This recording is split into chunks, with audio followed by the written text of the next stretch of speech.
काय मग काका, अहो येते ना वारीला? अहो तुम्हाला वारी नाही माहिती? अहो दरवर्षीप्रमाणे देहूहून आणि आळंदीहून पंढरपूरला जायला जी यात्रा निघते तिला वारी असं म्हणतात. आणि तुम्हाला म्हणून सांगतो, या वारीमध्ये ना कोणी स्त्री असतो, ना पुरुष असतो, ना लहान मूल असतं. प्रत्येक जण माऊली म्हणून असतो. आणि या वारीत कोणीही उपाशी राहत नाही. साधारणतः या लोकांना 250 किलोमीटर लागतात पंढरपूरला पोहोचायला. 250 किलोमीटर थोडं नाही हा. आपण साधारणतः 10-15 किलोमीटर चाललो की आपले पाय दुखायला लागतात, पण साधारणतः ही लोक 250 किलोमीटर चालतात. अजून दुसरं म्हणजे या वारीमध्ये कोणीही उपाशी राहत नाही. तसंच न या वारीमध्ये कोणीही भरकटत, म्हणजे ना मिसिंग केस. या साधारणतः इंग्लिश मध्ये मिसिंग केस एक पण नाही. नवीन आश्चर्यच आहे. आणि या वारीमध्ये ना कोणी उच्च असतो, ना नीच असतो, ना धर्म, ना जात, ना पात, काहीही. काही म्हणजे काहीही नसतं.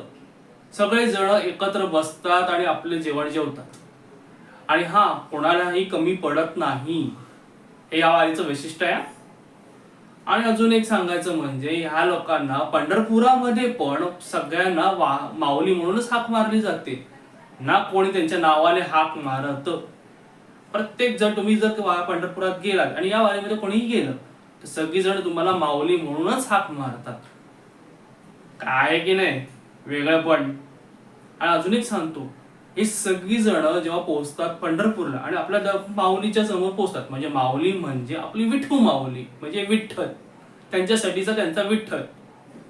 ते जेव्हा पोहोचतात त्याच्याजवळ आणि दर्शन घेतात तर त्यांचा जो सगळा जो क्षीण असतो, जो त्यांनी त्रास घेतलेला असतो, तो सगळ्याच्या सगळा त्यांना पूर्णपणे निघून जातो. ते सगळं विसरतात. ही आहे त्यांच्या माऊली बद्दलची श्रद्धा. आणि मी पण ही बघायला जाणार आहे.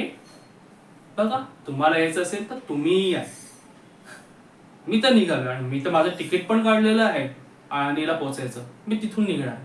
तुम्हाला यायचं तर तुम्ही येऊ शकता. तुमचं पण तिकीट काढतो, आपण दोघंही बघूया. काय येते ना?